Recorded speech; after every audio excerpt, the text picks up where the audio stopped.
Think I'm live, think I'm live. I think I've got interference again, I hope not. As you can see from the title of this live stream, I'm going to be talking about SafeCoin. I'm going to be talking about SafeCoin Masternodes. I'm going to be talking about how these are going to be implemented. I'll just close this window.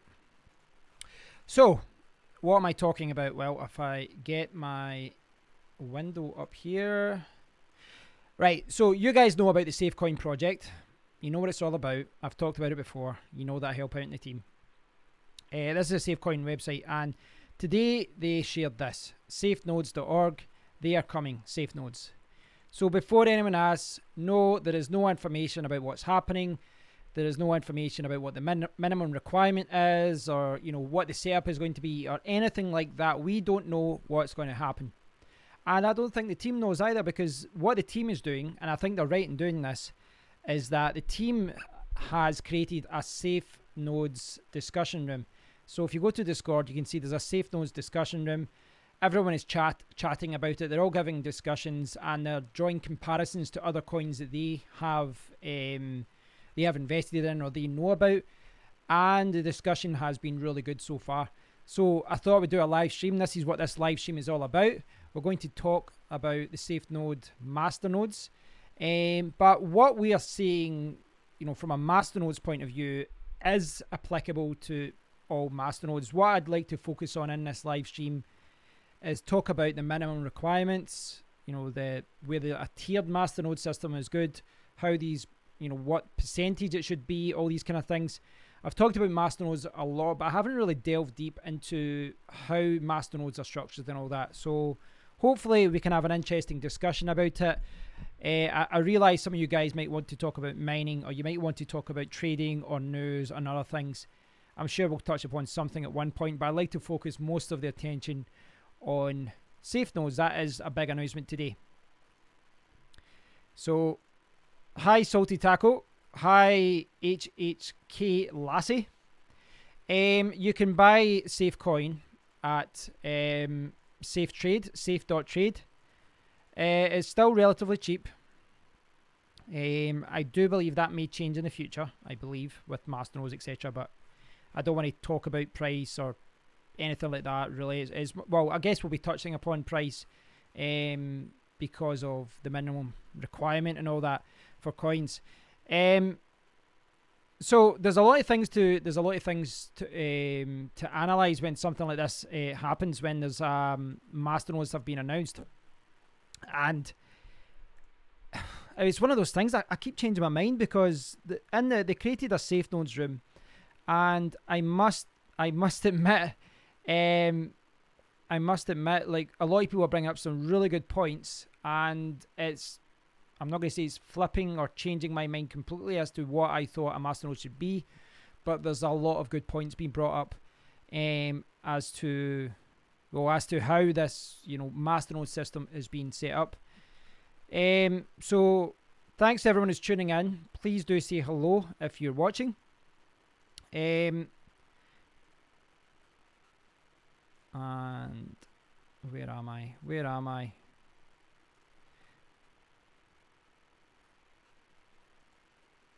Right, so sorry, I'm getting caught up with different things here. That's very rude of me. So as far as masternodes go, as far as what this is all about, there's a lot of things to cover, guys. There's a lot of things to look at, because it's a balancing act. As far as, well, primarily you need to think about security. You need to think of the actual purpose of masternodes, but you also have to think about a lot of different things, as far as what percentage of the block reward they get, how difficult the entry point is, as far as minimum requirements are, and all that as well. So it's an interesting discussion. Hi Brock. So I'm going to jump over and show some of the discussions that have been over the last few hours, because I was taking part in it. And you can get an idea of what I'm talking about. And this, I kind of covered this a little bit. Hi Wardo. I covered this a little bit in my video today about the announcement, and the announcement really is, that's all it is. It's a teaser. It's a heads up. The masternodes are coming. And Jeff Galloway has decided to open the SafeNodes discussion room. and this is it. So there's a lot of discussions going here, all day long. I don't even know how far to scroll back because we've been talking about it all day.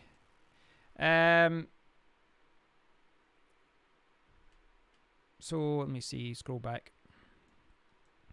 So the good thing is I'm suggesting things, other people are suggesting things, and some people are disagreeing, and we're all changing our opinion. We're not changing our opinion, but we're all taking comments on board. Someone suggested that we have a tiered node system, and someone was saying that we should do a lock nodes. So you should lock your investment in the nodes. And the idea being that I don't know how this works, if it's practical, I really don't know. And again, as a reminder, I don't know how practical any of this stuff is that we're talking from a development point of view. I'm just talking about from a user's point of view. And a lot of us were talking about locking nodes in for a specified period of time. And I kind of, suggested one example. Level 1, you would, a specified number of coins, but you'd have to commit coins for a month. And then level 2, 3 months, 6 months, 12 months. So if you're investing more coins, you have to lock more coins in for a longer period of time.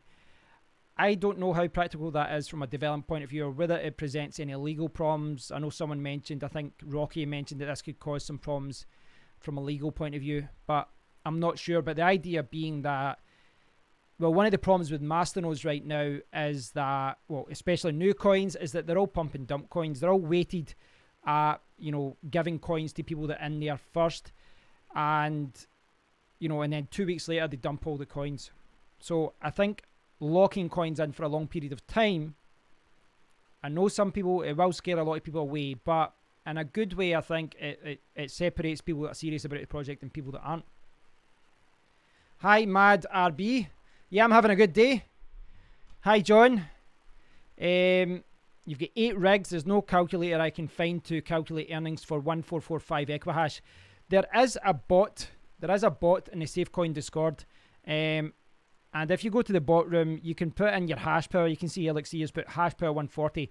So if you know your hash rate, John, go in there and look at, put in hash power, exclamation mark, hash power space, and then your total hash power, and it will tell you what roughly you will get. But as you would expect, it goes up and down depending on the hash rate and all that. The other place to check is really just to mine. Like if you mine Equipool for even just 10 minutes or at half an hour or something, they give you a daily, weekly, like an hourly, daily, weekly, and monthly profit, like projection, and they'll tell you roughly how many coins you can earn. It's one of those things, though. I don't know how accurate the bot is and how accurate the pool is, especially when the hash rate is changing. I use it as a rough guide more than concrete evidence as to that's exactly what I'm going to get. Hi, Francois. Hi, Hugh. Hugh says, does this mean SafeCoin Masternode is a scam because you made a video on it? I didn't say that, Hugh. You're misinterpreting what I said in the past. I didn't say all masternodes were scams at all.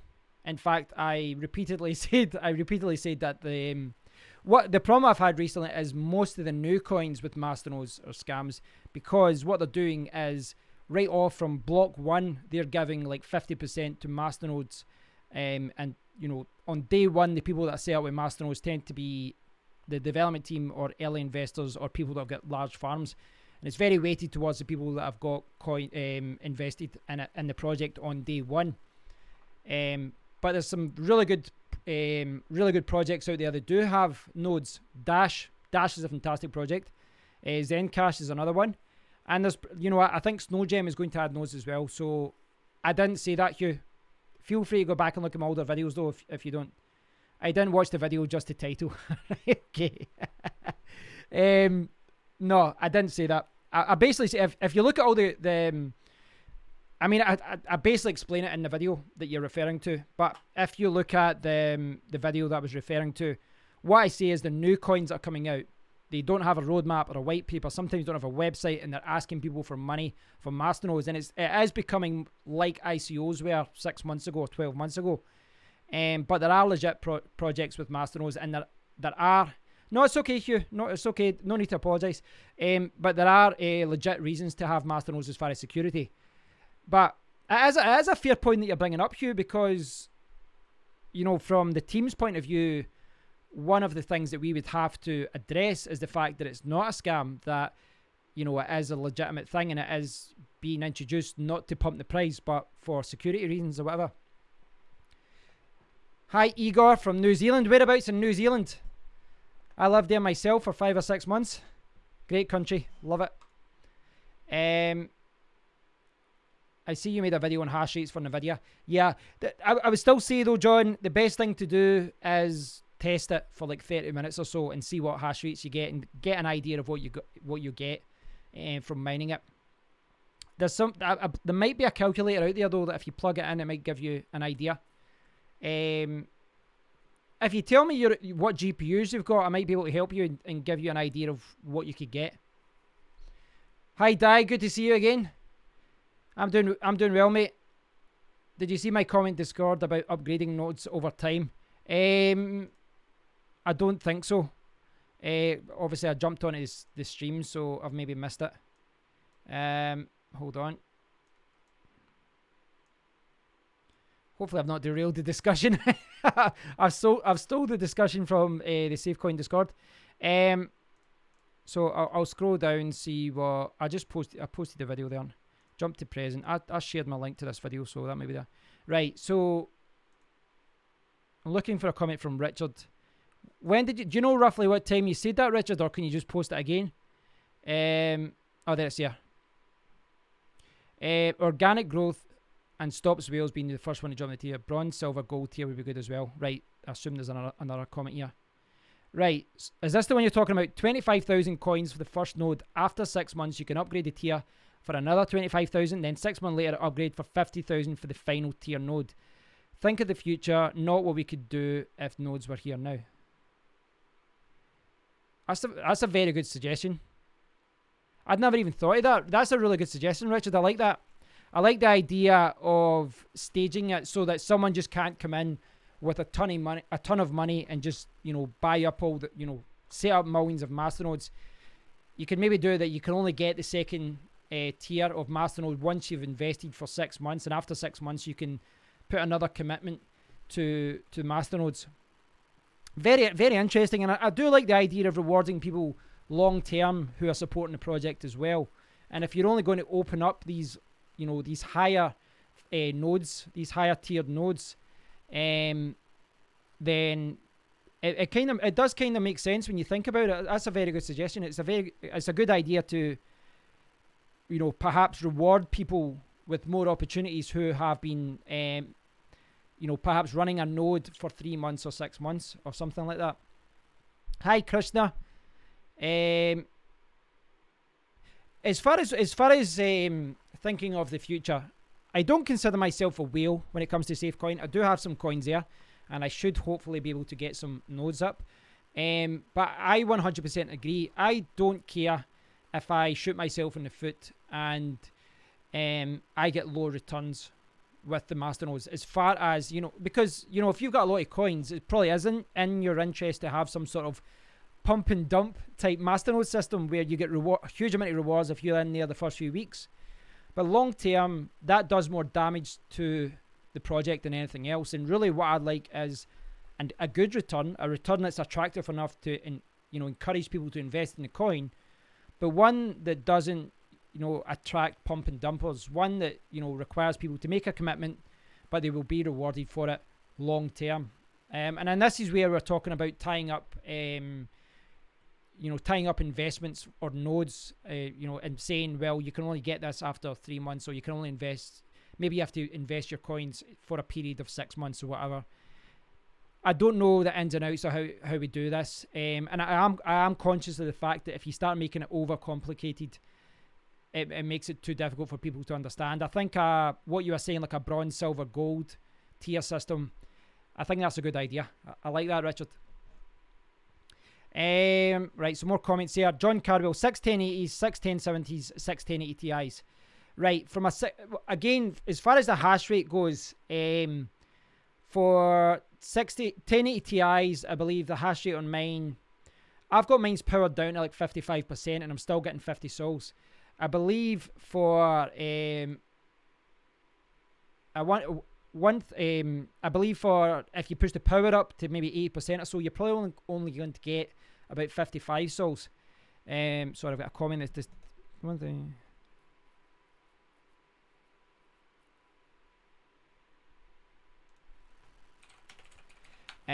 Right.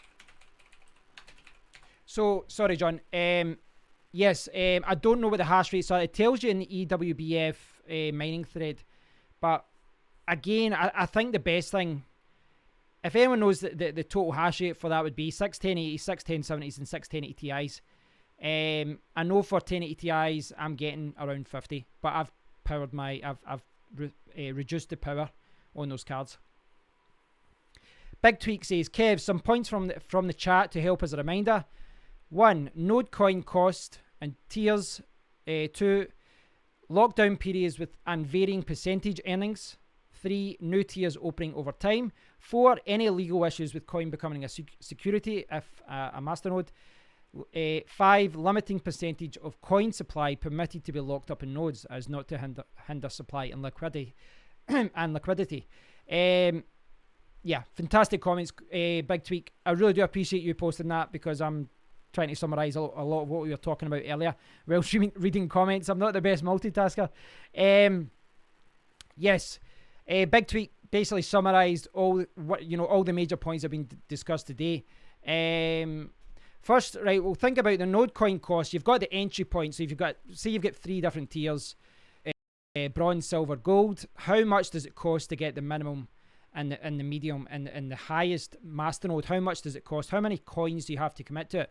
And that's a difficult thing to say. A lot of people say that a masternode should only be a few $100s, but the price of SafeCoin right now is, in my opinion, undervalued. And when masternodes are actually launched, we should see more people trying to buy coins, and the price will go up because people that do have coins will be tying them up in masternodes. So that is one thing that you have to consider as far as the entry point, as far as how many coins. Number 2, lockdown periods and varying percentage earnings, as in if you've got, if you lock it in for a longer period of time, maybe you would get 10% return per annum instead of 7% or something like that. New tiers opening over time, that's the one that Richard suggested. I really like that idea. Legal issues of a coin becoming a security. Again, that's something that we need to consider, because certain things we might, the team, Jeff and the team might want to implement certain things in the coin and masternodes, but they can't because of legal reasons.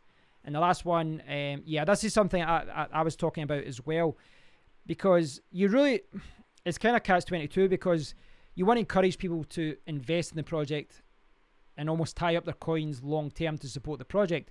But at the same time, SafeCoin is a coin that's the main trading pair in SafeTrade. It's the main trading pair in an exchange. And tying up coins kind of goes against that in some respect, as far as it's better to have liquidity. I don't know what other SafeCoin holders, I don't know what their strategy is as far as what they plan to do with masternodes. But I like the idea of perhaps securing a lot of money in masternodes, and then I spend the profits that I make. So the returns, perhaps I could put some of it to another node down the line. But I like the idea of trading the profits, the daily profits from SafeCoin, and I can cash out so that I get a little bit of money out from my investment. But there's lots of ways to look at this. Brock is saying that, Richard was saying there's 760 sols for John's setup. Mad R8B would like to start mining SafeCoin. What's the best pool to use? Will my NVIDIA 960s 2 gigabyte cards mine this coin? I don't think they will, if I'm honest. The minimum requirement for 1445 is 2 gigabytes. So I haven't tested it. This is why I'm saying I don't know. I would suspect the minimum is 4 gigabyte to run it, or 3 gigabyte, to run it efficiently. But I think with 2 gigabyte, it might be too low to run 1445. Someone might be able to clarify that for me, but I haven't heard of anyone with like a 1050 Ti or a 960 mining 1445. I just got a message there. Archimedes recommended me posting this. So Archimedes, if you're watching, thank you for that. He says that one thing that may help you.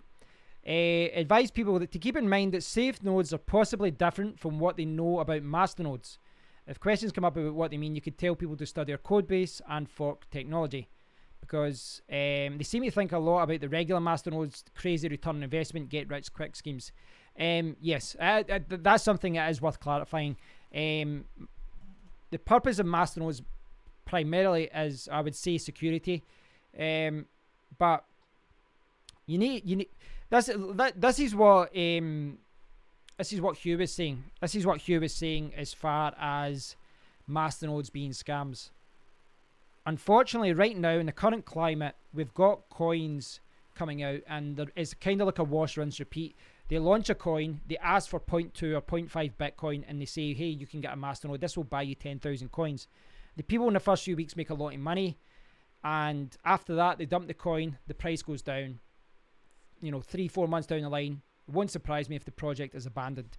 That is completely not what the SafeCoin team is looking to do, thankfully. And if it was what the coin was, what the project was trying to do, I'd be trying to sell my coins, because I'm thinking years down the line. I'm trying not to think weeks or months.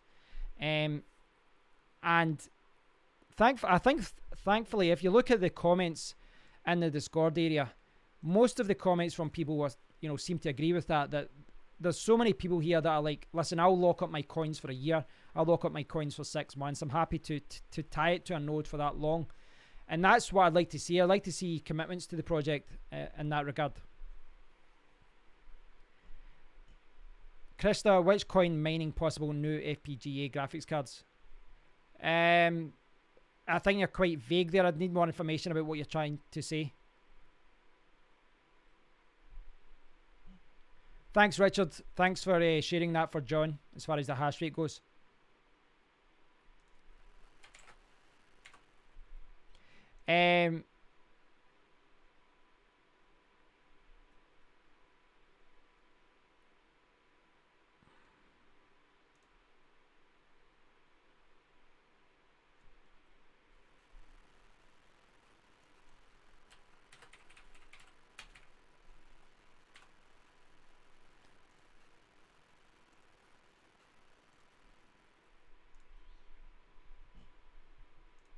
Just realised I posted that to the wrong room.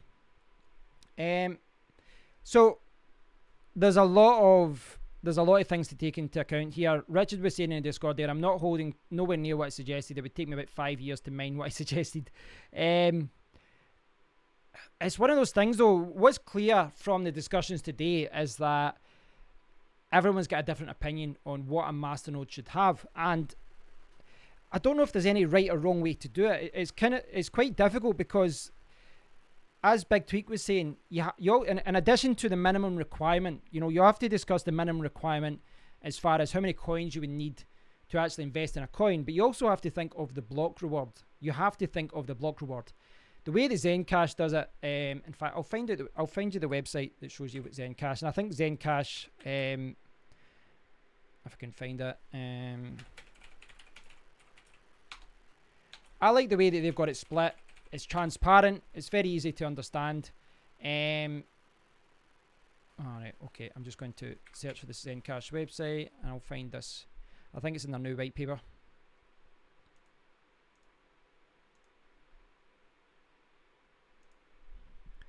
Now, this is the thing, guys. I think we can draw inspiration from other coins out there and what they're doing.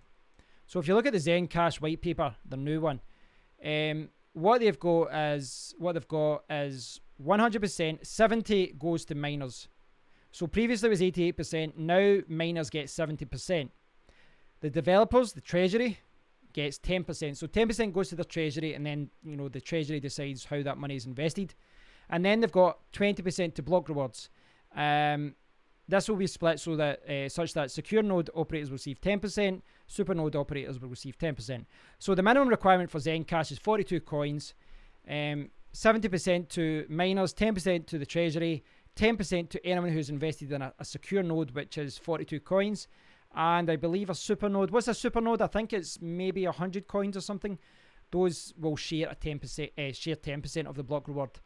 Now, I'm not suggesting we go down that exact route, but it is an example of how a block reward can be split between miners and masternodes.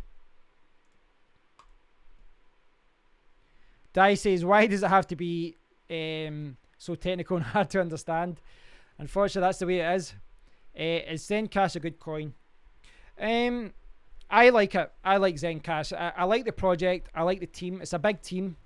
I think they've maybe been a little bit slow with the whole ASIC mining thing this year, but you know, it was because they had other things there. I think they have been slow in that, but I do like the project. I like what they're doing. I like the people that run it. And yeah, I do like the project. It's pretty cheap right now, I think, as well. Rich is saying, yeah, that's why I would rather see bronze tier for X months, for X amount of safe, silver tier for X months for X coins, and so on with gold. The rewards would go up with upgrades to reduce dumps. Yes. The thing is, you do want people to get their coins. Like, as far as the minimum requirement goes, as far as the block reward goes, it's quite hard to decide how it should be. Because if you went 50-50, for example, only 50% of the block reward is going to miners. So it's kind of difficult. You know, you're trying to get this happy balance and keep everyone happy. I would probably lean towards more 60 or 70% for miners, maybe even 75. But as far as dumping goes and all that, that is something you want to try and reduce. The way that I would like to see it is, if I invested a set number of coins, say 1,000 coins or say 10,000 coins, I would like to keep that in as my initial investment, and then what I would like to do is trade those coins that I get in the block reward every day. Perhaps put it to a new node, perhaps buy other coins in the Safe Trade Exchange, or perhaps just sell them. Whatever. It's my choice. It's my choice. But Richard is saying there that he would rather see bronze tier for X months for X amount of safe. I think a tiered system does make sense. Hi Mo, this isn't a live stream that tells you how many coins it is to buy a SafeCoin Masternode. That hasn't been decided yet. Myself, other people in the SafeCoin Discord are discussing this issue. This is why I decided to do a live stream. I think it is interesting though, because you can look at what other projects are doing and then look at what they're doing right and what they're doing wrong. So let's do that, guys, right? Let's look at some other coins. We'll look at some successful coins. We'll look at some new coins, and we'll look at what's good about them and what's bad about them. And maybe this will help us analyze what SafeCoin needs to do.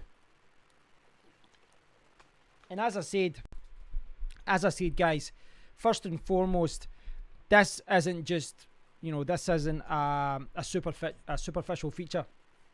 This is a feature it has to be designed with security in mind, as far as 51% attacks, double spend, all these different things.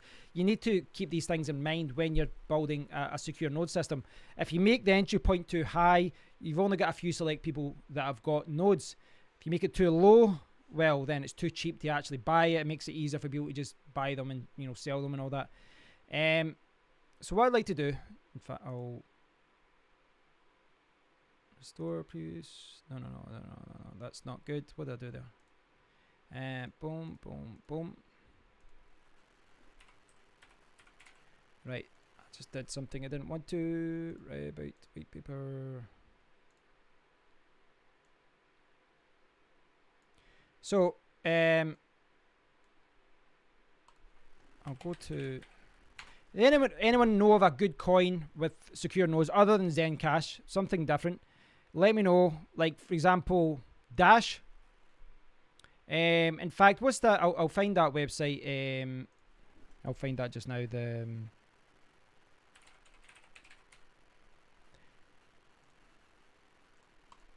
So this is a website that I'm sure many of you have looked at before. And this website is called masternodes.online. And this shows you the return on investment and all that.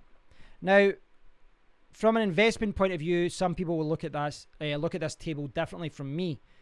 When you're looking at Dash, look at that, $247,000 to invest in a node. But that is a big project. Now, if you look at ROI here, Look at this, 29,000, 23,000, 18,000. Now, granted, the entry point for some of these are only $1.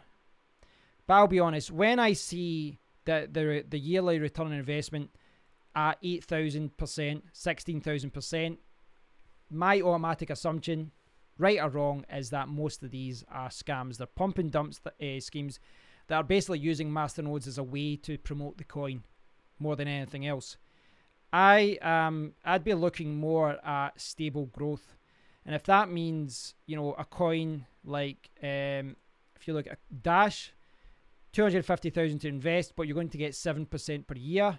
Lux coin there, 10% per year, but 66,000 to get a node.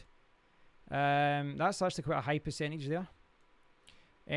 So I would prefer something like 10 to 20% per year, but of course that's just talking about coins. It's you know, the price of SafeCoin should go up as well, so you know, you'll get a lot of coins back, but the price of SafeCoin should go up as well. Ion, Jordan suggested Ion. Kesh suggested Smart Cash. Right, okay. So what I want to look at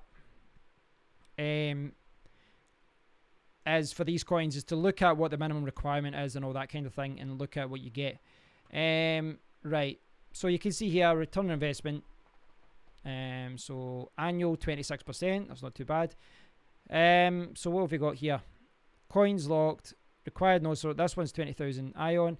Right. Ideally, what I want to look at here is the split as far as the website goes. So when I look at the website, I want to look at the block reward. So when I look at the block reward and see, I'm sorry, I'm looking at the wrong bit here. Sorry guys, I've got you in the wrong screen there for a long time. I apologise.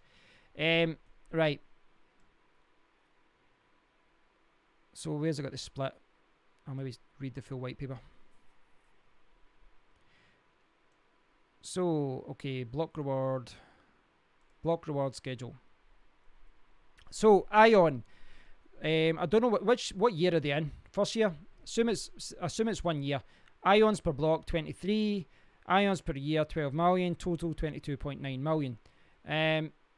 So I want to see what the split is. Here we go.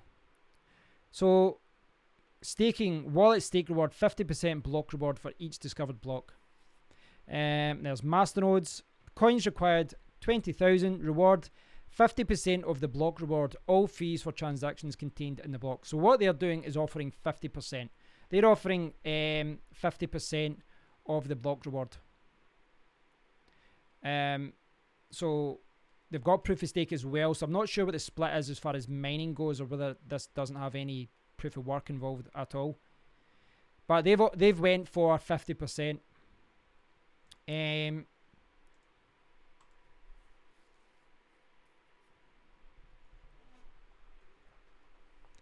John's saying Ion, they're reducing it to 10,000. Okay. That does make sense as well if the price of the coin has went up. Hi, Blockwolf. It was great chatting to you today. Thanks for that, mate. Appreciate it. Good luck with the editing. That's a big file. Right, Motion Project. Right, we'll have a look at Motion Project. This is one I've looked at before.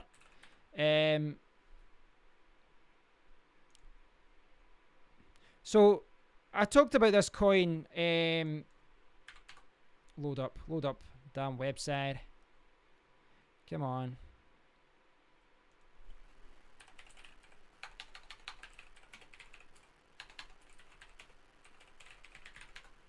So Motion Project. Where is Bitcoin?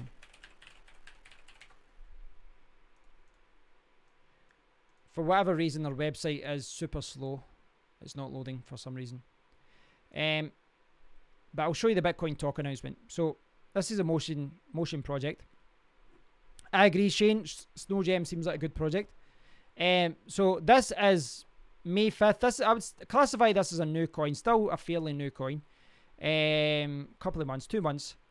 So they've got here, and they've got X16R as the algorithm, pre-mine 4.8%. So what they've got is masternodes. So they've got 60% goes to the masternode and 40% goes to miners, and they've got 40%. 40% go to miners, 60% goes to masternodes, and you need 1,000 coins. So you need 1,000 coins. Now, here, the problem I saw when I went into the that's not going to load up. For some reason, their website isn't loading up for me. I don't know why. I'm not sure why. But when I went to the Discord group for Motion Project, a lot of people were talking about the price of the coin dumping. That is normally a sign of them selling the coins beforehand, and I believe they did. If I go to the Discord, I'm not saying it's a scam. I'm just saying it's one reason why. It's one reason why the price of a coin will dump, and I'll talk about that in a second. But here's Motion announcements. Let's see if they sold coins when the project was launched. Let's see. Maybe not. Maybe not. Maybe I've looked at it before. Okay. Look at this. Right. So this is one of my major problems with new Masternode coins. And this might become a legit project, but I don't like the way this was started. 8th of May, right? So I'll go back to the Motion project. So 8th of May, 3 days after they've announced the coin, they're selling one masternode for 0.3 Bitcoin, two masternodes for 0.425, three masternodes for 0.5 Bitcoin. Now, I will say, I did like the look of this coin. In fact, I mined it for a day and I got like 20 coins or so. Still got them sitting in the wallet. I do like the look of this coin. But when I went into the Discord group, you saw a lot of people complaining about the price of the coin. And the price of the coin had dumped. It went from about 30,000 sats, and when I checked it last time, it was like 9,000. Wouldn't surprise me if it's even lower now. Now, that does concern me because it does, this is what you would expect from any coin, any new coin that funds themselves in this way. The project was brand new, website just up. I don't even know if their wallet was working properly then. I don't know. But 3 days after announcing it, they're selling masternodes. They're selling. The market hasn't even, the coin isn't even on an exchange. The market hasn't determined the value of the coin yet, and they were selling masternodes. And this is one of the major problems I've got with these masternode coins. They're selling masternodes pre-sale before the chain has even started. Sometimes before there's anything working, before there's a working website or a white paper, they are selling masternodes. And the white papers quite frequently don't even mention what the coin is for. They just talk about returns. Now, that is why these coins dump in price. If you think about it logically, what's going to happen is people in May, they're saying, well, that, I can't remember, what's that 1,000 coins? So that will determine that anyone who buys it at that price, that's the price of their coins, and they're not going to sell it for anything less than that. The people who bought those masternodes that early, though, they'll be looking to break even on their project very soon. And what that means is, when they get, some of their coins back, they will start dumping those coins. They want to sell them. And all of a sudden, you've got a lot of people, the initial investors, trying to sell those coins. The price keeps going down. And the kind of annoying thing with that is if you went to the Discord, the main focus and the main conversation seemed to be about the price of the coin going down. Granted, that is what gets talked about when, when a project is new and when the price of a coin goes down, everyone talks about it. But these are the kind of masternode projects that you need to take a second look at. And this is the thing, I was ready to mine this for a few weeks and get a masternode. But when I saw that they were selling masternodes 3 days after launching, I must admit it put me off. It did put me off. And I'm not saying that to say anything bad about the project. It might be a legit project, and maybe 6 months from now we'll be talking about the price mooning of this coin. But if you look at what all these masternode coins are doing on Bitcoin Talk, day 1, day 2, day 3, or day 3 or 4, they're selling masternodes for a brand new coin, and what they're trying to do is determine the price. So I'm going off topic a bit, but I just wanted to talk about why a lot of these masternode coins are being classed as scams, and why a lot of these masternode coins, the price of the coin is going down. Ideally, if SafeCoin does it right, if they handle Masternodes right, the price of the coin isn't going to go down, it's going to go up. That is what, it should be happening. Because, the other thing to remember about SafeCoin is the block reward is going to go down as well. They've got quite an aggressive block reward reduction schedule. And over the next few months, like pretty much every 4 weeks, it's going to be like 2 less coins. So you need to take that into account as well. So we'll just catch up with some of the comments. Because I've missed them all, because I've been on a rant. Jordan, just an example of a successful idea. Innova or Tokugawa coin. Marius, are they Masternode coins? Please confirm if there are Masternode coins, and please, let me know more about it as far as the block reward. If you're posting a Masternode coin, if you can, tell me what the minimum requirement is. Give me a little bit of information about the coin.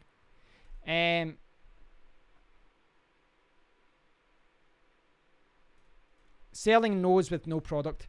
Jordan, you summed it up perfectly. You probably could have summed up my 10 minutes of ranting there with that statement. They're selling nodes for no product. And this is the major complaint that I've had in all the videos I've did about masternodes. This is my major complaint, is that they are selling masternodes for a brand new coin, a coin that's unproven. Now, when you mine a new coin, you're taking a risk, but sending thousands of dollars to someone who most of the time is anonymous, and you're hoping to break even within the first few weeks, it's very risky. And I've been reluctant to get behind anything like that, because I don't know, maybe my aversion to risk isn't, maybe I prefer the careful approach. Maybe I prefer the safe way to making money. But I'm not a big fan of anonymous projects asking for thousands of dollars right away when they don't have a website or white paper and things like that. And that's by association, unfortunately, by the fact that SafeCoin will have masternodes. I hope it doesn't reflect badly on it. But what I'd like to do is see what coins like Zencash and Dash and all that are doing. Brock says 60% is sit and do nothing versus 40% for those spending electricity on the coin. Seems ass backwards to me.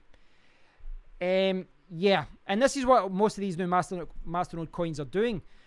I saw one, and I think it was Stim, and someone recommended Stim to me, and they said, yeah, it's a great coin, and I jumped into the Discord, and I pointed out to them, I mean, I think it is, there's a lot of people behind it, but I pointed out to them that the white paper doesn't even mention what the coin is for, and when I went in, it was 25% of the block reward for miners, and 75% for masternodes. How can you convince any miner to get behind a project when it's 25% of the rewards going to a miner? It really is hard. And I do realise that things aren't always black and white, and developers have to look at security issues and all these other things. But 25% for miners, at that point, you're as well just having a 100% proof of stake in Masternode coin instead of 25%. Loki seems to have a good plan for service nodes. Service nodes are rewarded based on the time since they last received the reward, or the time since they registered, with a preference for nodes that have been waiting longer. That's interesting. I'd like to read more about that. That's quite interesting. Zencash, is that 500 coins for the supernode? Is that what you're saying there, John? Brock saying still suggests looking at the Bitcoin interest. Yeah, I know. I've just been busy with. I've been messing around with Hive OS and a few other things. Manocoin. I did a live stream about Manocoin, and the first day I didn't like the way that was set up as far as all the block rewards was going to one person. It looked a bit dodgy. I'm sure it's sorted now though. IOHK partnership, huge team, already used for purchases with adult industry like Virgin, Tron, good to mine and create nodes. Market is pumping. What do everyone think about XDNA? Okay, no problem, James. Thanks for watching the stream. So let's get back on track. The point of kind of showing different projects here was really just to illustrate a point about how other coins do it as far as the block reward and that goes. If you're involved in the SafeCoin project, if you've mined the coin, or if you're thinking about buying the coins, what would you like to see?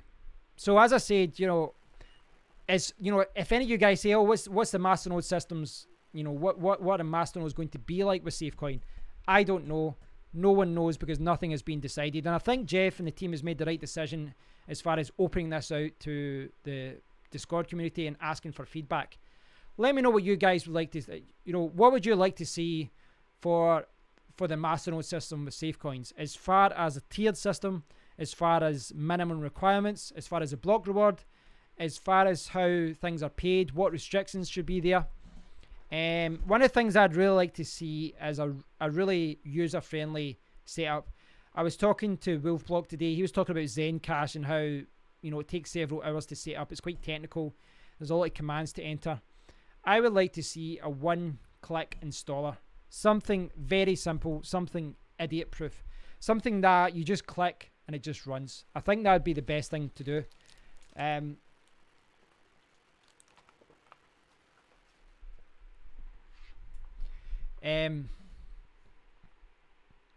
The Loki staking paper just came out today. 45,000 Loki was a surprise. What's Loki trading at, Gary? What's it trading at, Gary? Is it you might search, in fact I can search that for myself. I've got a browser here. Loki.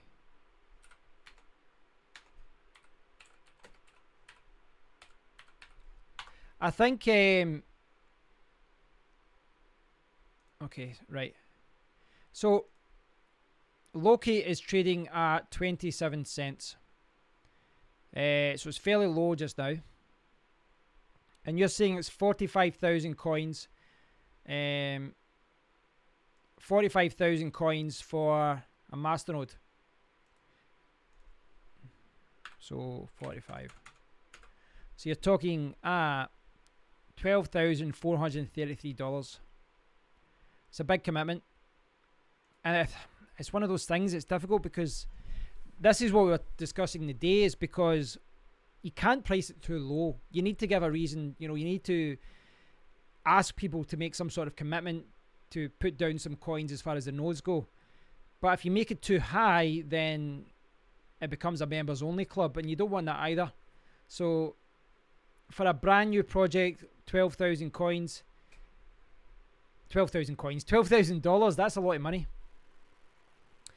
Let me see, catch on with the comments. Rash, still think Ravencoin has the most upside from mining coins. Can you clarify that? What do you mean by upsides? Do you mean as far as daily returns?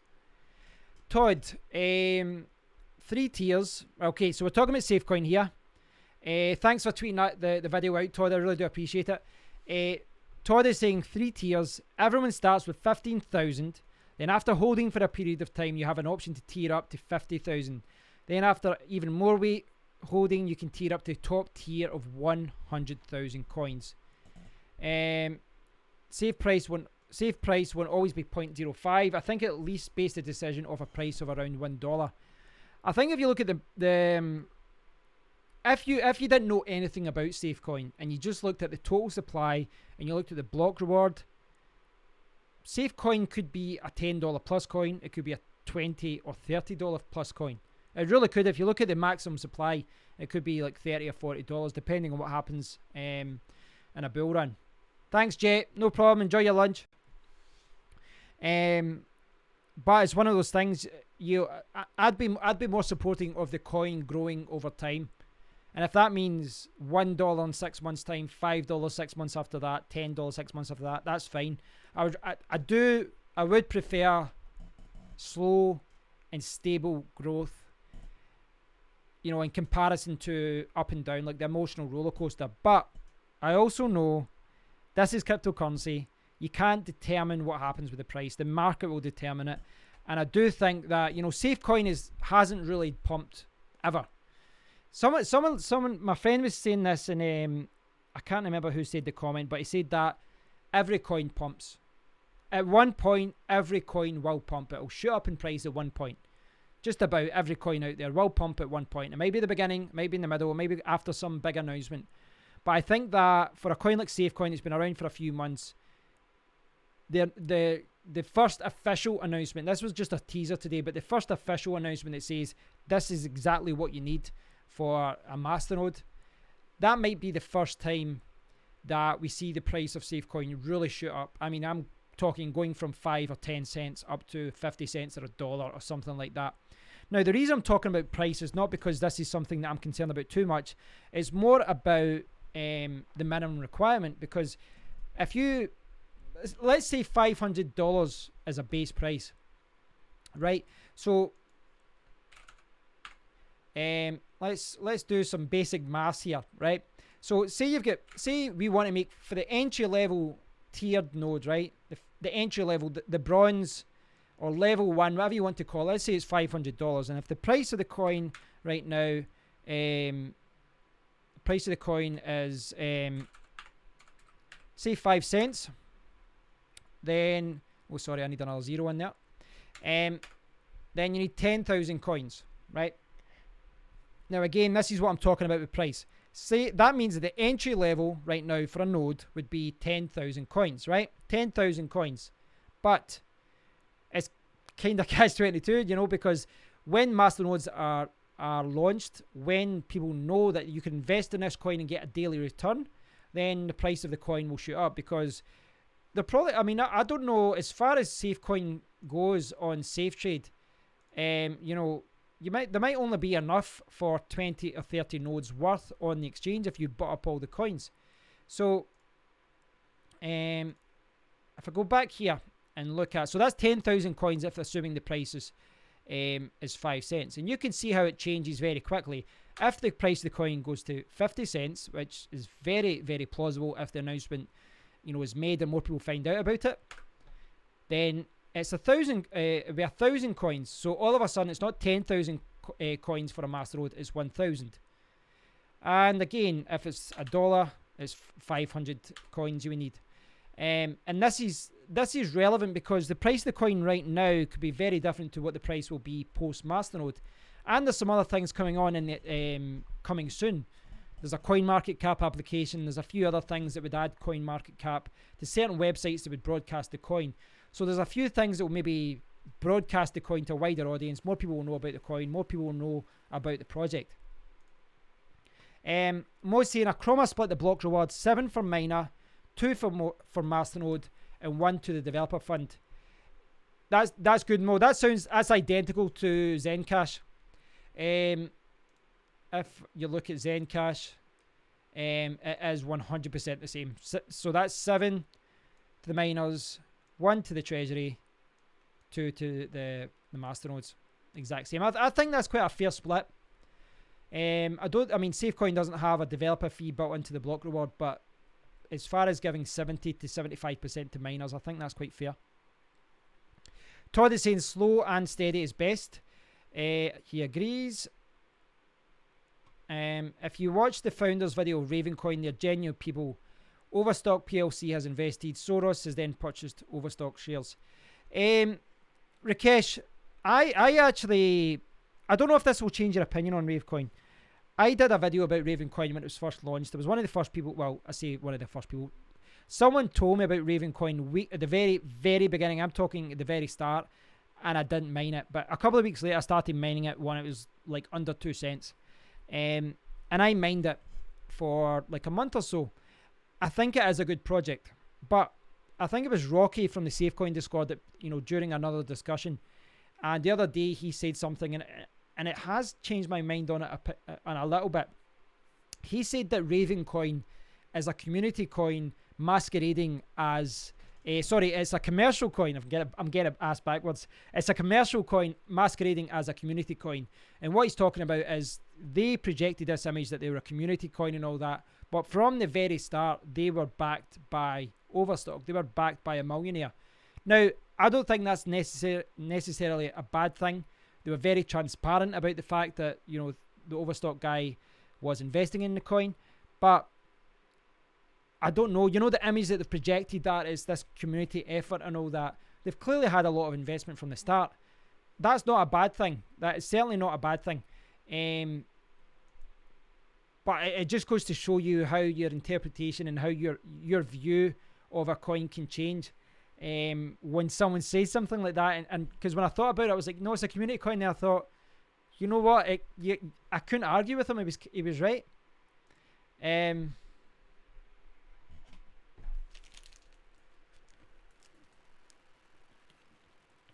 Listening to a bard? What's a bard? What do you mean by bard? It's not a word I'm familiar with. I actually have to Google that. That's how stupid I am. A professional storyteller. I've never heard that word before in my life. I'm going to choose to take that as a compliment, Todd. Thank you. I'd never heard that before in my life.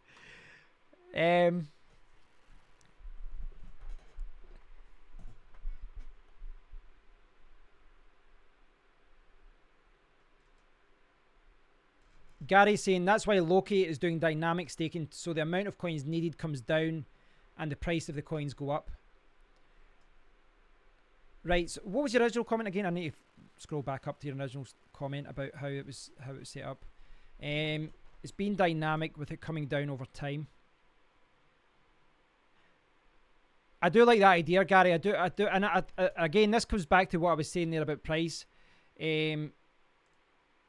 I mean, how is that implemented? Because I talked about this in the Discord today, where I said that perhaps the minimum requirement changes over time when, you know, when the price of the coin changes. But then this presents a lot of different, a lot of different problems as well, because anyone who had, say you bought it, you needed 10,000 coins right now, and then he went, no, you only need 1,000. Someone that had 10,000 coins could then just by, multiply the amount of nodes they've had by 10. I don't know that this is why I find this is why I did a live stream, guys, because I don't know all the answers to this.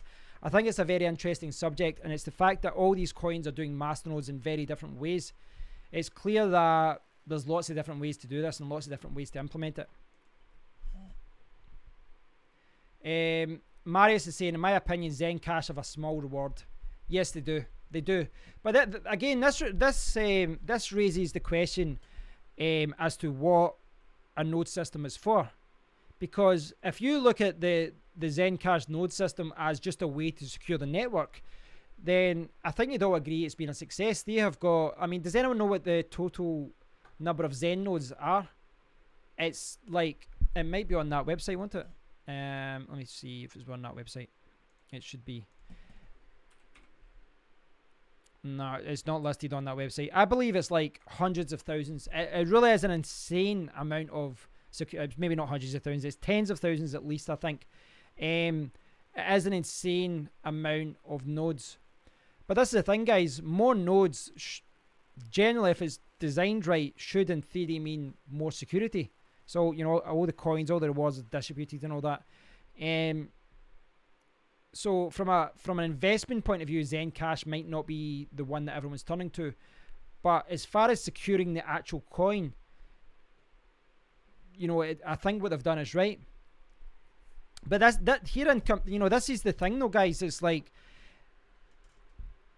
there's a lot of things to consider about the masternodes for SafeCoin and any other coin that you're investing in that has a masternode, because you do have to take into account the marketing side of things. You do have to take into account the security. I would lean more towards features being influenced by security than returns. And the reason I'm saying that is, clearly I want to return my coins as well. I'm no different from anyone that's got SafeCoin that's mined SafeCoin, and I'm looking forward to getting a return from investing in a masternode. But if that comes at the expense of the long-term future of the coin, then it's kind of short-sighted. I don't know though, guys. This is why I find the subject so interesting. I keep going back and forth. Do I even game? I do game, but not as much as I used to. Where's Bard reference? What game is it referenced in? I do game. You can see games in the background, as you can see there. 13,000 Zencash. Right, thanks for clarifying, Block Wolf. I do appreciate that. And I'll give you a shout out, Block Wolf, because we did a video today. So I want to give a shout out to Block Wolf that just posted there. I did a video interview with him today. We chatted for like 40 minutes or so. So that will be on his channel in a few days. I'll tweet it from my Twitter account. This is his channel. I've just shared the link, but just a shout out to him. They're a small channel. It's good to give, share some love, pass on some karma to my fellow cryptocurrency YouTubers. So yeah, check out some of their videos. If you like them, please do give them a subscribe. But I did a video with Jeffrey today, and hopefully we can get him on in the stream one time as well to get his view on some things. So thanks for the video today. Off topic, but yeah, I do appreciate. Okay, yeah, thanks Blockwell. I'll share it on Twitter. I'll share it online so other people can see it. No, it was good chatting, man. Enjoyed it. So please do check out his channel. So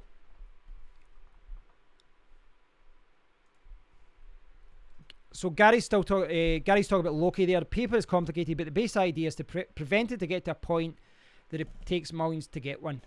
Yeah, it's a very good point, Gary. I'll need to look at Loki then, because that's a very good point. It is a very good point. And this is the thing. This is why I think it's okay saying, right, we'll go for Zencash's split, or maybe 70% to miners, maybe 3 tiers. You'd have 10%, 10%, 10% as far as the small nodes, the medium nodes, the larger nodes. Maybe you could split up the block reward that way to keep it simple. 70 and then bronze, silver, gold for 10%. And it sounds like the higher nodes aren't getting more, but you'd have less people with the higher nodes, so as a percentage. But again, you'd have to work out the maths behind it all as well. So the block reward aside, you also have to consider the price of the coin and the fact that the entry point of owning a secure node will change over time. I think when Zencash started, the coin was only $2 or $3. So it was like $100 or so to have a secure node. And then at one point it was up at $45 or whatever it was. And, now you're talking $1,500 or whatever it is. Gary's saying it should be around the same dollar amount now at 27 cents per coin, and when it's at $30 per coin. And the thing is as well, Gary, is that you have obviously over time profits. When more people set up secure nodes, you get more people fighting for that block reward. So generally speaking, I know I was saying that, by its very nature, the people that have nodes the first month will get a high return. But yeah, the daily profits will go down as more people know about it and all that. Richard was saying Bard is from Skyrim and League of Legends and EverQuest, any RPG. Now, the RPGs that I've played are mainly Zelda. Hold on.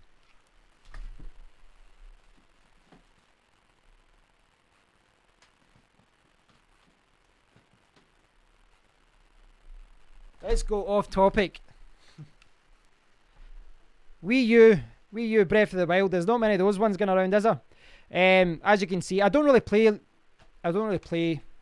many RPGs, but those are the ones I've got sitting there. Most of my other games are downstairs. I've got all my other games upstairs in the loft from the 90s and all that. I played Final Fantasy 3 or 6 in the American version on my Super NES. I completed that. Does that count?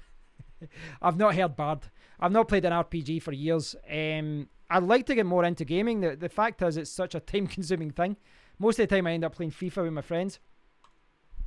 I downloaded Fortnite, though. I want to give that a try. So, anyway, back on topic. Mary's Papa, with a small reward, it's better to trade the coins than lock them. Yeah, and this is the thing, guys. And also, Jeff, I'd like to get Jeff on, maybe on my channel, maybe in a week or something. But what Jeff, the founder of SafeCoin, has, what the problem he has got, and what the team has, is trying to make everyone happy. And you can't keep everyone happy. And this is the thing, you can't, because some people want the block reward to be this way. Some people want the minimum requirement to be this way or that way. Whatever SafeCoin announced as far as how they're going to implement masternodes, some people will criticize it and say, why didn't you do it like this? This coin does it this way. Why didn't you do it that way? But what SafeCoin needs to do is take all these comments on board and just look at the pros and the cons. And it isn't an easy task, because I've honestly changed my mind just by talking about it for a few years in Discord today. I've changed my mind a few times. I'm changing, you know, I'm starting to see what other people are saying about different things, about the tiered node system, about the entry point and all that kind of thing.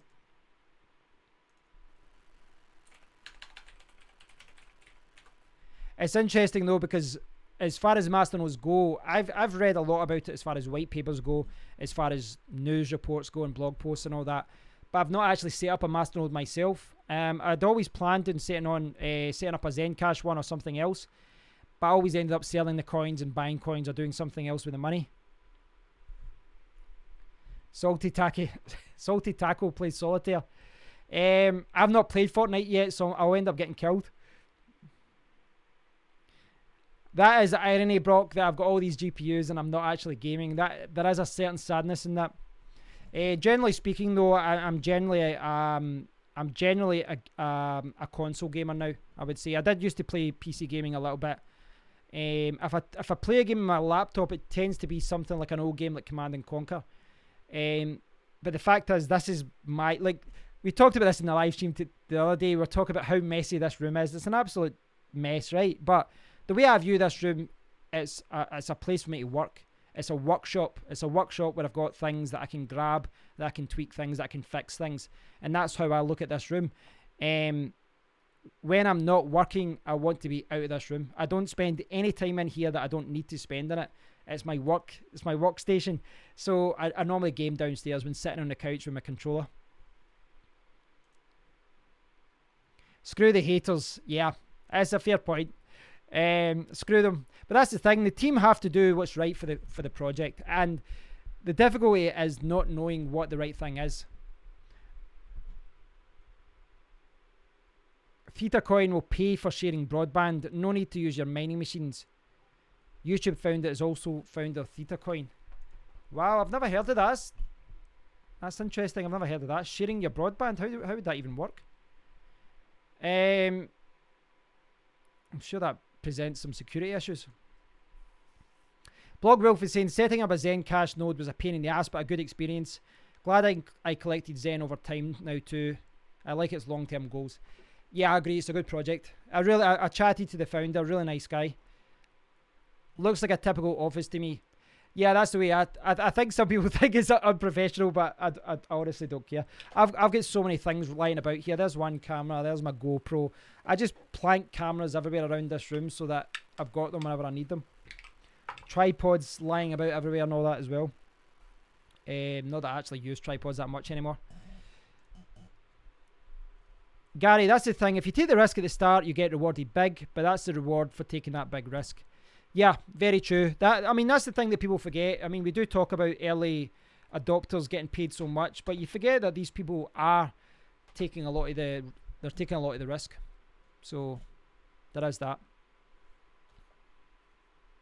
I've actually not played this yet, this version, which is a shame because I bought it like 2 years ago. Shows you how busy I am. I need to play some games. Unplug from the Matrix. Blogwolf is saying Theta looks interesting, but sharing bandwidth seems far-fetched to me for now. I don't know how it would work from a security point of view either. I'm actually going to look at that though. Theta coin. How does that work? Theta coin. Theta token. Next generation video delivery. I suppose the idea would be that, I mean, how would it work? Where's it? Why Theta? End-to-end decentralized video delivery. I like the idea. Is this a mineable token, or is this like a ICO type situation? Sounds interesting. Yeah, I'll check it out. I definitely will check it out. Oh, Blogwolf's got a video on it. Can you tell us more about it? Right, where are you? Where are you, Theta coin?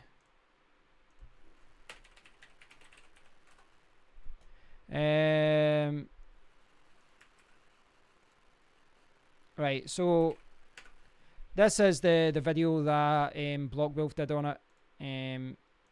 Did a video explaining what it's all about. So check out that video. Can you tell us more? Give us a summary. Give us a summary about what it's all about. So, as far as masternodes go, it's going to be interesting to see what's implemented, and I'm really excited about the project because the SafeCoin project has obviously had a couple of, well, it had a lot of downs. I was going to say a lot of ups and downs. It had a lot of downs at the start of the project. It was being attacked and all that, but I'm really looking forward to it, you know, just from a security point of view. I think it will bring a lot of exposure to the coin. Now, the one thing that I think a lot of people are maybe forgetting as well is that SafeCoin is the main trading pair in the Safe Trade exchange. So this is one of the reasons I'm excited about this, because I love the idea of tying up lots and lots of coins and being paid in coins every day, and then every day what I could do is choose to liquidate put it in a blender, liquidate those coins and sell them on Safe Trade, which will help me diversify my portfolio. So I could even use that as a strategy where any coins that I earn, I use them to invest in other coins, perhaps other coins that have masternodes. I don't know, but I like the idea that there'll be masternodes and I can trade any coins that I get pretty easily. But let's not beat around the bush. There's still some things that SafeCoin needs. It's not on CoinMarketCap. It needs to be on other exchanges as well. But there's a lot of things, you know, the ball's moving in a lot of areas. The ball's moving forward. I think Theta will be useful to pay online streamers and engage with streamers. We'll pay tokens for sharing. So yes, similar to mining. We awesome if they get it to work. But the fact they've got a YouTube guy there gives me some confidence. Excuse me. You're right, Todd. The name SafeCoin does kind of attract people who would want to attack it, just to prove a point. And go, oh, your coin isn't so safe now, is it?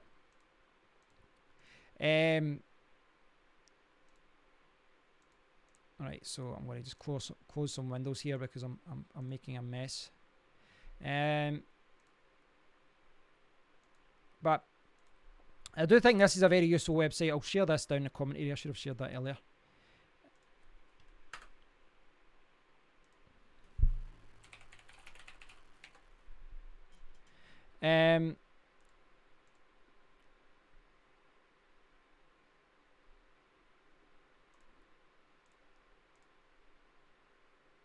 Look at CoinMarketCap. Let's see CoinMarketCap. So, got Dash at the top, PIVX, Smart Cash.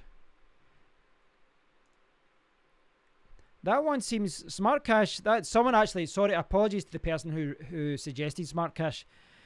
From an investment point of view, that actually looks quite good.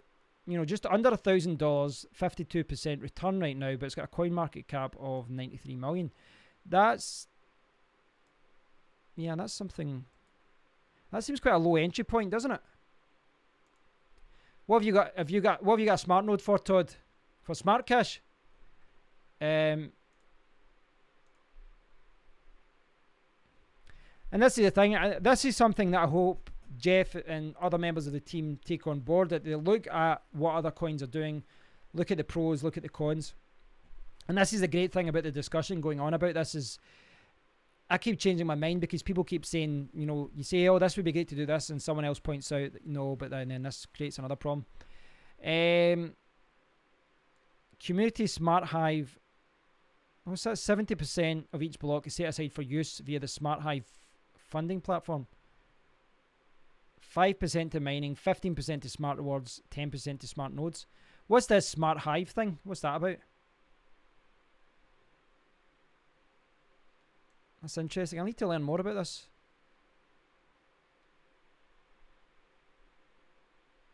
Yeah, I don't really know much about this project. I'll need to check it out. Smart Hive Project Treasury. Funds allocated for Smart Hive community projects and goals. I'll need to look more into that. What I generally do is I'll make a snap judgment on something like this, and I try and make some sort of opinion on something after looking at it for 3 seconds, and then someone says you don't know what you're talking about. So I'll keep my mouth shut. I'll check it out though. I'll check it out later on. The Masternode requirement does seem quite low compared to other coins for the coin market cap and all that. So talking about ThetaCoin, yes, it's one to help streaming decentralized network, Netflix, YouTube Live. You can use it and we can get paid Theta for sharing broadband. Has it started already? Is it possible to sign up and, you know, start mining or, you know, using your GPU as your bandwidth or whatever I'll check it out. I'll definitely check it out. I'll need to check out the video that Blockwolf posted. Marius Papa, Bitcoin interest also needs to come with a better reward than staking to get 2% per month. If they will have a better reward on Masternodes, that means the required coins will be huge. How do I mute that?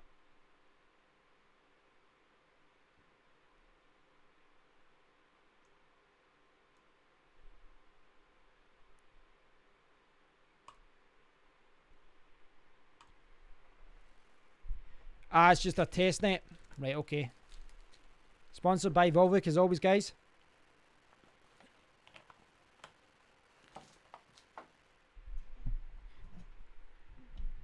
At the very least, though, I mean, there's a good chance now that SafeCoin could be my first Masternode coin.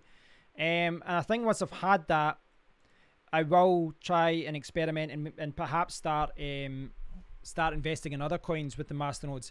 And I don't know. I mean, after looking at masternodes.online, I'm more inclined to go to coins that have been established a little bit longer rather than these, rather than these coins that don't have a product yet.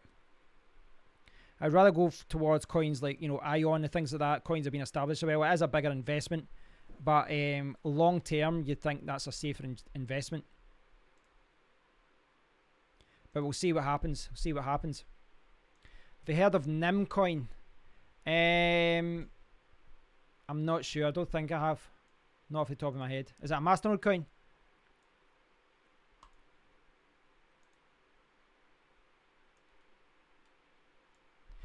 Most of them are, Neil. I do think that most of them are pump and dump coins. I do think they are. I do think a lot of those coins are just pump and dump ones, unfortunately. The question is, here's the thing, like, if you are making a lot of money from Masternodes, would you commit to, like, would you still want to mine? This is a thing that I'm not sure of. If I start investing in a couple of different masternodes, say I had 3 or 4 different masternodes, and I was making so many new coins per day from these masternodes investments, you'd start to think, would I even need to mine? Because say at a few $1,000s, you want to buy in a new 11th series GPU or even an ASIC miner.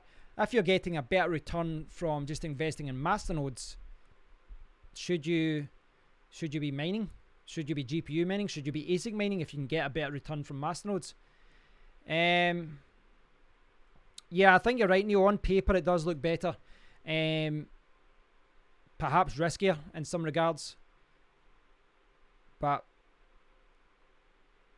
I think as far as risk goes, all these pump and dump schemes is because I think they kind of bamboozle people with saying that you get, you'll break even on your coins in like 4 weeks. So say you get a return on your investment in 1 month, 1,000 coins, and you've say it's $1,000 you invested, and you say, well, in 1 month's time you'll get another 1,000 coins.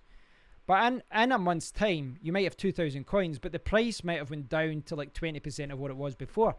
So yes, you might get a set number of coins, but there's no guarantee ever on price, especially with these newer coins. This is where you like to think with these longer established coins, if coins have been around for like 6 months or a year, the risk of losing your investment is a little bit lower. Brock saying mine coins without masternodes. I don't mind mining coins with masternodes if the split is fair. That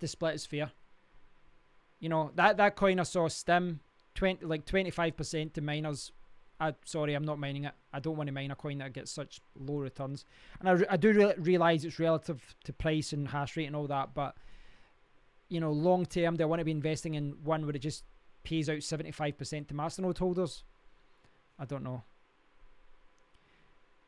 Are you looking to buy GPUs, Todd? This is the thing, this is something that I've discussed with my friend. as far as mining goes. You know, my friend is on holiday just now, and when he's come back, he's pretty convinced he wants to sell all his GPUs because of the low daily returns right now. I think I would consider selling my GPUs if I would sell them if I could sell them as a batch lot and save me a lot of hassle. Not saying that's what I'm going to do. I'm just saying if I was to sell them, I wouldn't want the inconvenience of selling, you know, to 24 different people or 30 different people or whatever. Neil Duffy, if something looks too good to be true. Very true. With the rewards, you can pay the electricity bill. That's true. I think from me, from a YouTube point of view, it's good for me to have some rigs just from a testing point of view as well. So there is that reason for me to keep GPUs, at least one rig, just for testing purposes.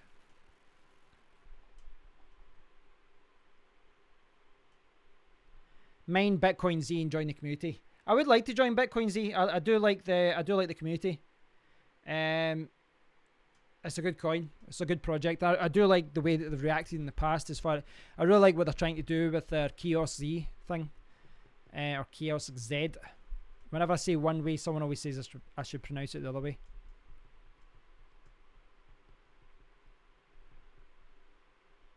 Brock saying, right, I'm saying even if you're making lots of returns from masternodes, why would you stop mining if it is also still profitable?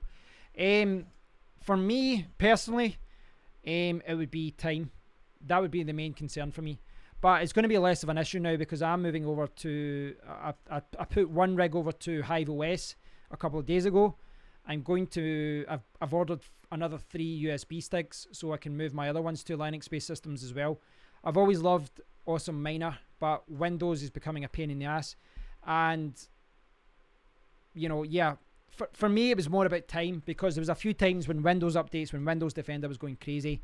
And it was one day in particular, I spent 4 or 5 hours messing about with things. I was like, and you know, I'm not doing my regular work, the work that actually pays the bills. So for me, it'd be time. But I like messing about with things. I do like the idea of just, you know, I can mine different things and I can change my rigs and point to a different thing.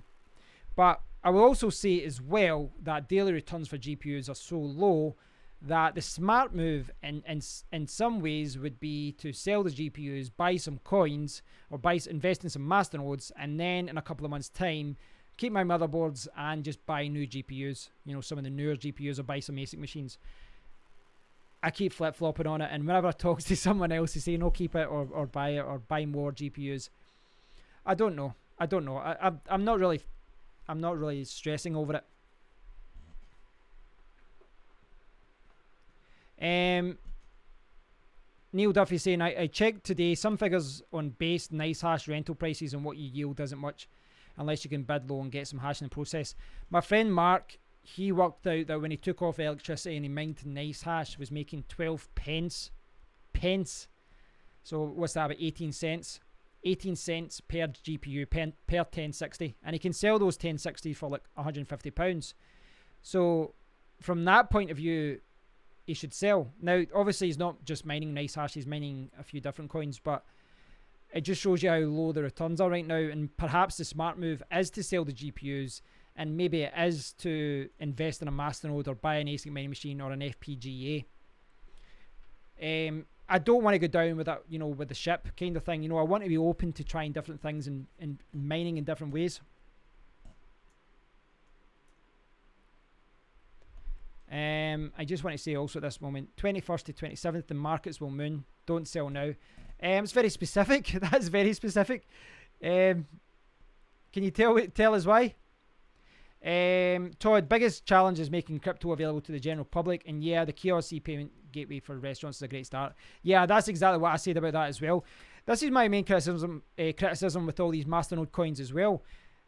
When I did a live stream the other week, we looked at lots of new coins and we were investigating the white papers and looking for a new coin to mine.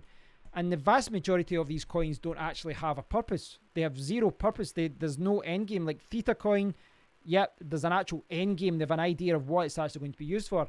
All these other coins are just talking about Masternode returns. They are just pump and dump coins. biggest challenge, Todd is saying, biggest challenge is making crypto available to the general public. And oh, sorry, I'm rereading the same comment. I'm on autopilot. Neil saying Linux all the way.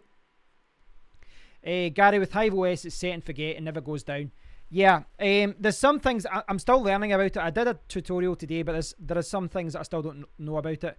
Someone was saying that you can check the terminal through the dashboard, so that's good.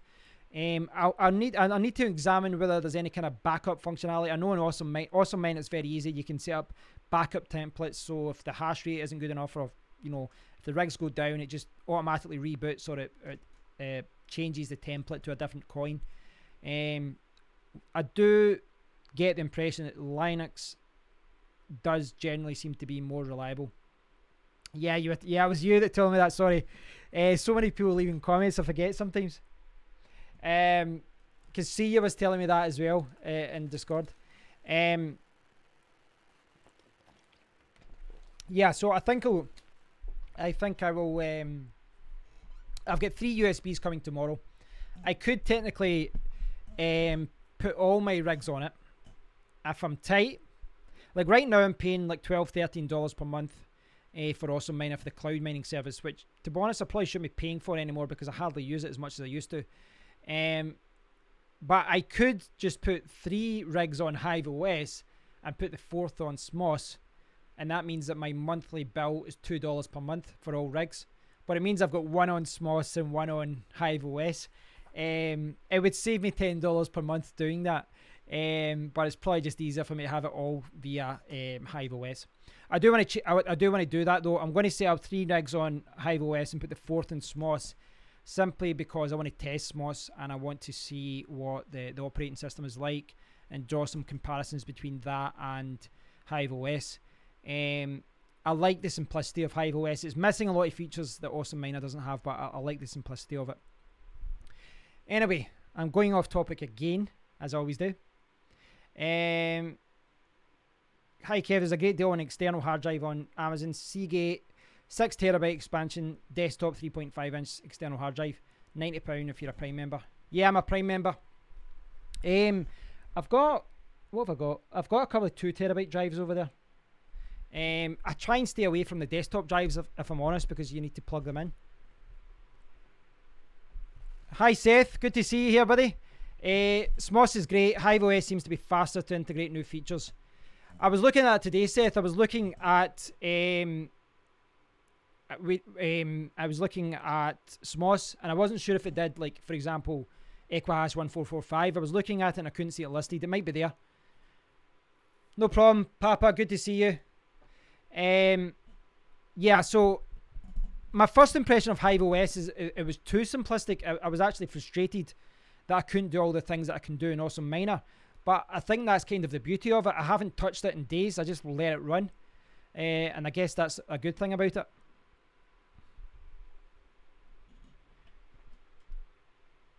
Walk around a convention. Yeah, I should have done that. I've spent about £30 on USB sticks. I spent another £20 today. And there's certain ones as well. Like I've actually got enough USB sticks, but I've got one downstairs is on for Zelda Breath of the Wild. One is sitting there because you need to add a USB drive for saving. This one I think has got Windows on it. I've got some other ones. I've got things backed up on it as well. That'd be great, Seth. I'd be happy to do a live stream with you. That'd be awesome. I'd love that. Set up a storage farm with a few of those 6TB drives. A storage farm? Is that a misspelling? Shell in a box will unlock a whole new experience. What's that? Shell in a box? Am I being silly here? Shell in a box. A web-based SSH terminal to access remote Linux servers. Is that integrated into Hive OS? Looks like it is available for that. Storage. Right, I'll check that out, Todd. Okay. I get really lazy with Unix and Linux commands. I did Unix and Linux at university, like, God, I'll show my age, about 14, 15 years ago, I think that was, in that course. And I was quite good at one point. I was really good with Unix and Linux, but when you're not using it day to day, you just forget all the commands. Yeah, I'll need to check that out. I didn't know that because I did a video tutorial today about Hive OS, and I didn't know that you could log into the terminal. Can I log in just now? Maybe? Hold on. So let's see here. Right. Okay. Does anyone know where this terminal is in Hive OS? Yeah, CD, change directory, LS for list, Nano, yeah. I remember some of them. It was a lot, like, I was basically, when I started university in 1996, again, from my age, I learned C++, but I was also learning DOS at home in Windows 95, and I used, some other languages. So Unix was quite a new language to me when I learned it. When did I do my course? 2001. I did a software development course, a software development postgraduate course. And it was all like Unix and Linux and Java and things like that. But it was quite different from C++. C++ and Java and PHP are all very similar. Gary's seen the rigs page. Right. So where's the terminal? Where is the terminal? What's on the... What is you, Brock? Do you want to see my wrinkles? Look at that.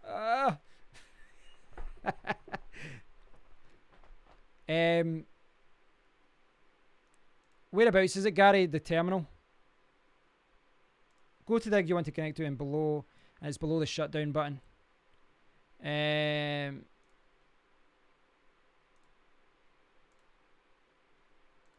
me see. It's giving me an invalid certificate. Ah, you beautiful man. Oh, it's asking me to log in. Right, I can't. Right, hold on. See if I can figure this out.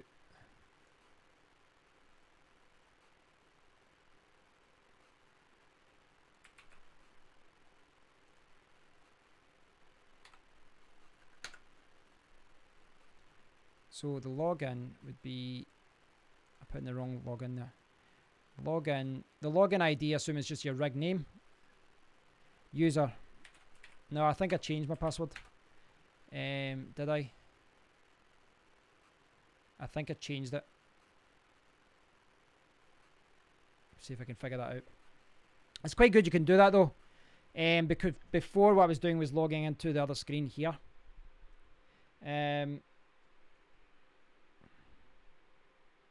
Timed out.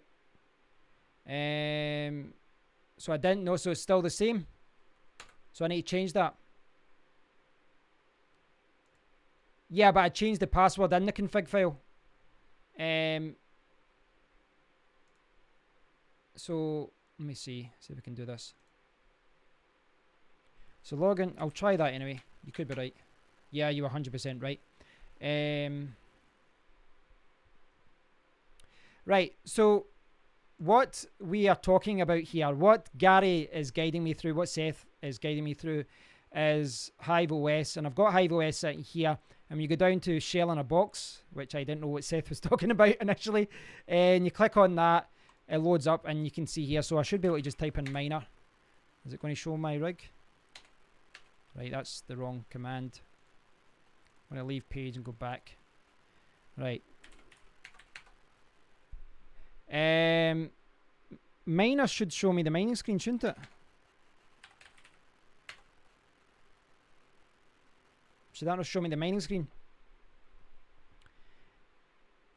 Sing it like Adam Sandberg's dick in a box. That's good. I like that. That's actually making me think. Does Smoss have this as well? User 1, yeah, user 1 seems to work. I was going to put CLS. That doesn't work, does it? What's the command to clear again?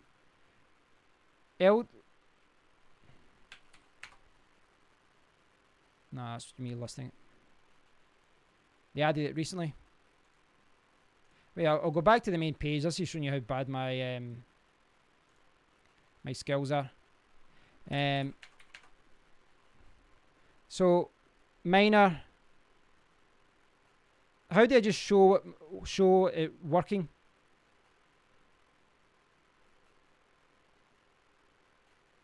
Is there a way to just show the actual like accepted shares and all that? Miner will show it. It wasn't showing the miner before though. Yeah, I just noticed that there. Thanks, Seth.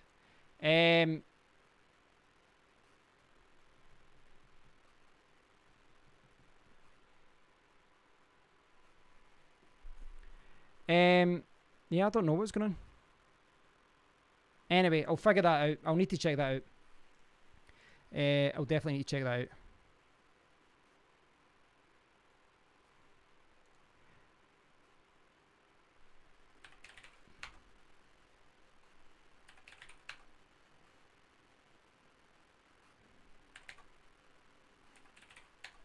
It's saying attaching from inside of screen. I'll figure that out. I need to mess around with it. I'll check out the. I'll check it out.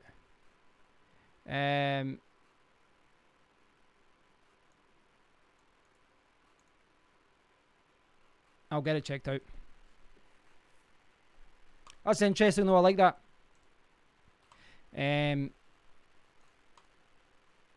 Seth, what's your opinion? Do you think SMOS is better than Hive OS?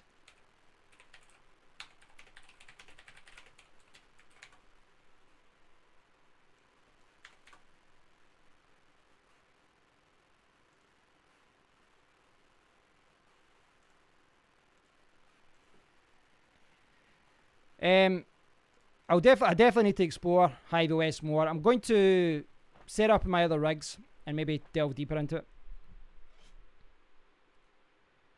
When I tried to download SMOS once, but I remember it was a little bit more difficult to set up. Not hard, but just you had to set up a few different things. I'm going to give SMOS a try though, and at the very least, just so that I have an understanding of how it works.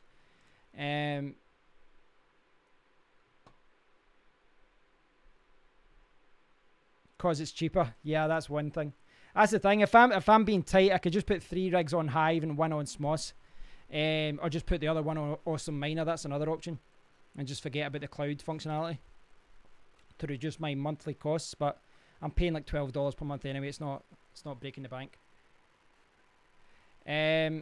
So as we were talking about there, Seth, I'm not sure if you have really joined any discussions with that yet.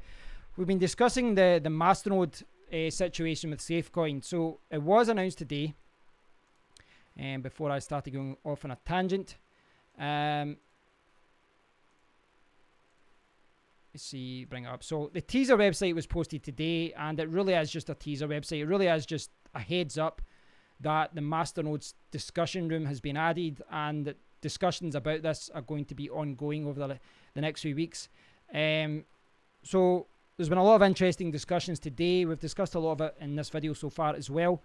I think it's going to be interesting to see what is implemented, but it's very difficult, like to please everyone. At the very least, I'm hoping for a setup which is secure, a setup which doesn't reward everyone too much at the start. Everyone at the start gets a coin bonanza, but hopefully something that helps the project long term. Seth saying actually it's $1 per month more if you pay for premium. The way that Hive OS is set up is like 0, 0, first rig 0, second rig 0, third rig 0, and then fourth rig $12. I quite like the fact that they let you try one, but I don't know. Pros and cons, I guess, the way they've done it. SMOS just does it $2 per rig.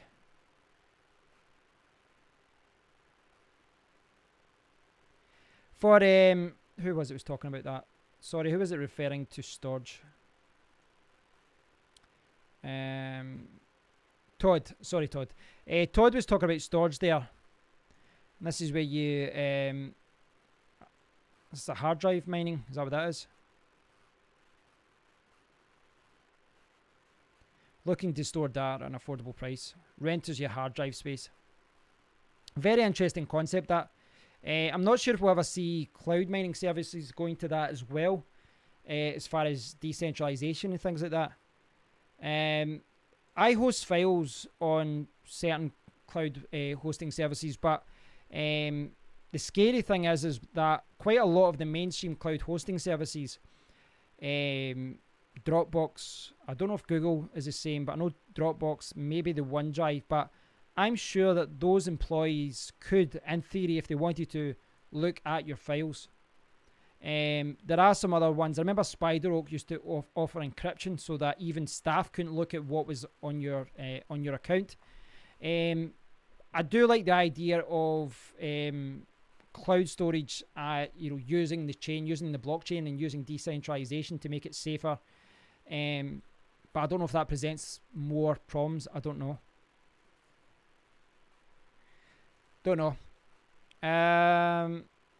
I missed the one. Geek Cache. Any of you guys heard of Geek Cache?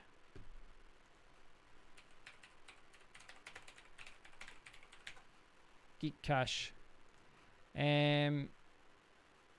This is Geek Cache, ecosystem evolution of the fiat world. Well, it looks pretty decent. Ticker Geek. Block time 1 minute. Block size 2 megabytes. Masternode requirement 10,000. Masternode reward 25 to 80% of the block reward. Yeah, that's not very healthy for miners. 80%. Is that over time? I assume that's over time. Halving 6 months, 5% every 6 months. I assume that's over time. It's 25% first. I've seen a lot of coins doing that where it's like the miners get 75%, and then when the block reward halves in 6 months, it goes down to 60% and 50%. And over time, it becomes more proof of stake and more about masternodes. It's one of those things, though. I don't know if that. I don't know. Because we're still very new. The whole masternodes thing is still very new. There's very few coins that have had masternodes for like 2 or 3 years. Most of them are in the first year of their existence, or first month of their existence, more like. Yeah. I don't know much about Geek Cache. It looks like it's going to be more of a masternode coin, but I don't know, what the mining return is just now.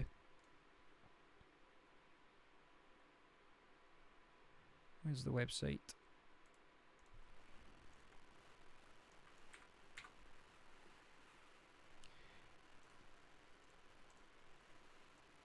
See these dot things? This like SafeNode did it as well with this thing. Sorry, Jeff, I'm criticizing your website, but see these kind of stars and like polygons and things like that.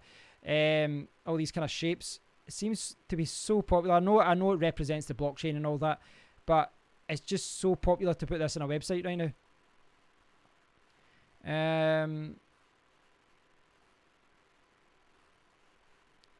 Where's the white paper? Give me a white paper. Give me a white paper.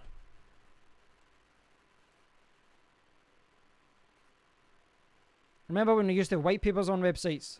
Those were the days. There we go. Oh, that's a paper wallet. What am I talking about? We don't get white papers. There's so many projects starting and they don't have a white paper yet. I don't know. 20% of block rewards will be allocated to project development. So is this 80% masternodes and 20% developers? So this isn't a mining coin, is it? Yeah, that's not a mining coin. Doesn't look like a mining coin. Gary, I think I know what happened with Shell on the box. You have the miner showing on the rig. I think if you press Control A and Hive, it would show it. Right, okay. I'll check that out later. I want to check that out and I'll figure it out. It'd be good to use that. I like the idea of being able to check it via the terminal. That would be awesome. I think I would move away from Awesome Miner if I could do that, because I can see the accepted shares and all that through the one screen, or through the one, just through the browser. Yeah, it's common though, Richard, isn't it? Like the blockchain kind of background thing, it seems to be really popular now. Right, guys, so I'm going to tie up the live stream soon. I just want to kind of quickly go over what we're talking about today as far as the safe nodes.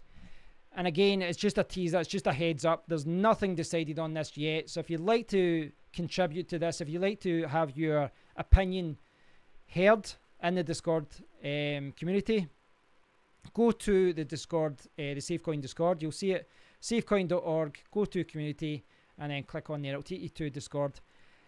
Go there, give feedback on what you would like to see. There's a lot of good feedback there already from people who have invested in other masternodes, people who haven't, and people just giving feedback on what they'd like to see as far as the block reward split between miners and masternodes, and as far as how it's implemented. Personally, I just want to focus on security. I want it to be idiot friendly so that people like me can just press one button and install a masternode. I want it to be I want it to be something that a lot of people can get into. And this is where it becomes difficult, because I don't want it to be a members only club, but obviously you don't want it to be $20 for a masternode. It needs to be somewhere in between, and maybe the entry point for an entry level masternode can be $500 or $1,000 or whatever. Something where someone who's investing can put some money down and get involved, and something where if you don't have the money yet, you can mine the coins until you get that masternode amount, so that you have the minimum requirement. It's difficult to do that, though. It really is difficult, because the price of the coin will go up when masternodes are officially announced. So it's hard to know what the best entry level is. And if we do implement some sort of tiered level system, some sort of system where you get, you can invest more coins to get a higher percentage of the block reward, then again, you're trying to do it fair, but you're also trying to reward the people that are supporting the community. So it's a tough task. I'm going to remain fluid on my opinion on this. I'm still listening to what everyone else is saying, and it's going to be interesting. I'm still in the sponge period where I'm listening to everyone's opinion. I'm looking at all the pros and cons of how we set this up, or how it is set up.